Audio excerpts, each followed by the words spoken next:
Fibroids, I was terrified. At one point when I would say the word fibroids, I was terrified, of course, because I had memories of my symptoms and what I had to go through when I had fibroids.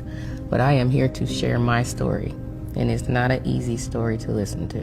In every menstrual, I would notice different symptoms, from the dizzy spells, the constant urination, and the heavy clots that would come out of me.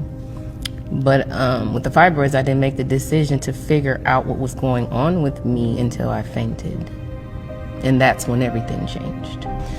Going to the restroom, I sat up out my bed, and I just remember everything spinning. So I'm like, okay, I don't know what this is, but I got up anyway when I should have stayed still. I got up out the bed, and I remember I just fell. I hit the side of the dresser, and that's why I have a little gash in my head here. So of course the gash, it was bleeding, my face was bloody, and I was just scared. I'm like, what was that?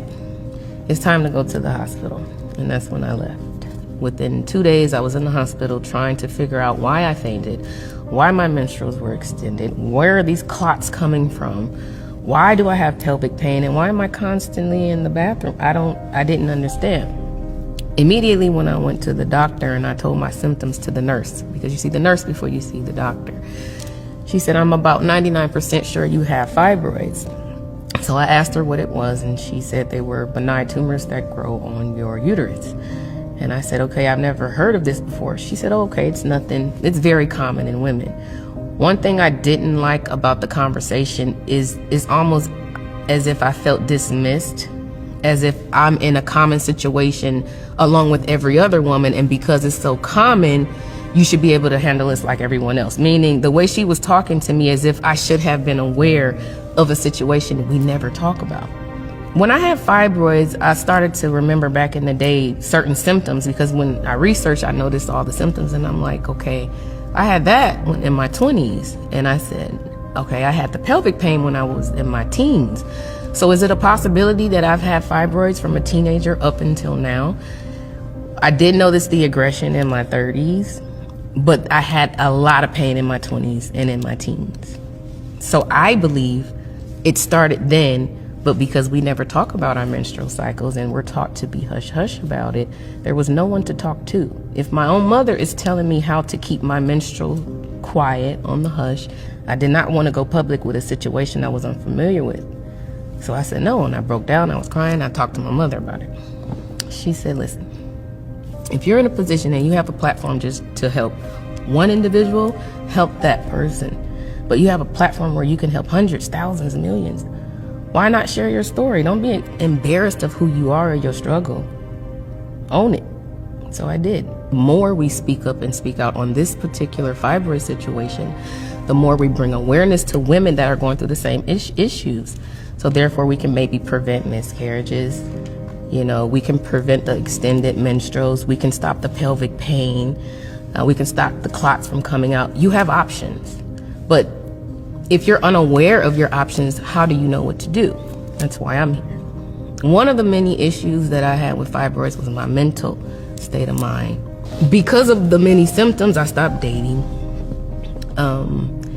I separated myself from my family, my friends.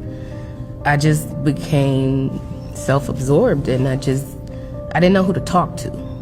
I had to get it out. There was not another day I wanted to go past of constantly going to the bathroom. I couldn't take it anymore.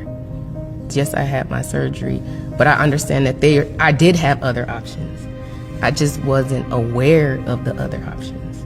You don't necessarily have to have a myomectomy or a hysterectomy, depending on your situation, but there's another option, UFE. Because this experience of fibroids is very common in all cultures of women. 80% of all women will get fibroids. What level that is depends on your body. 80%? And you didn't tell me anything? As many times as I've seen my OBGYN, my pelvic pains from my menstrual cycle in my teens, you give me ibuprofen and send me on my way. Let's get to the core issue and figure out we can do that. And once we get to the core issue, we can help more than we think. Allowing women to understand their options. I didn't have a UFE option. I never heard of UFE until after my surgery. Why is that? Why out of 3 doctors Nobody mentioned UFE, which was definitely available at that time. But what I know we can do is give you your options to remove it so you can have more of a normal life. I know several women now who's dealing with fibroids today, who has dealt with fibroids. My friend had 3 surgeries. 3. Let me tell you about my other friend. She had a baby. She knew she had fibroids before she got pregnant. She was so terrified of the surgery because her options was also myomectomy and hysterectomy. She didn't do the surgery, so she got pregnant, had the baby. Her baby was born with his eyes shut. They had to laser his eye open in order for him to see. To this day, that bothers her because she feel like she did that to her son. And she didn't. She just didn't know her options.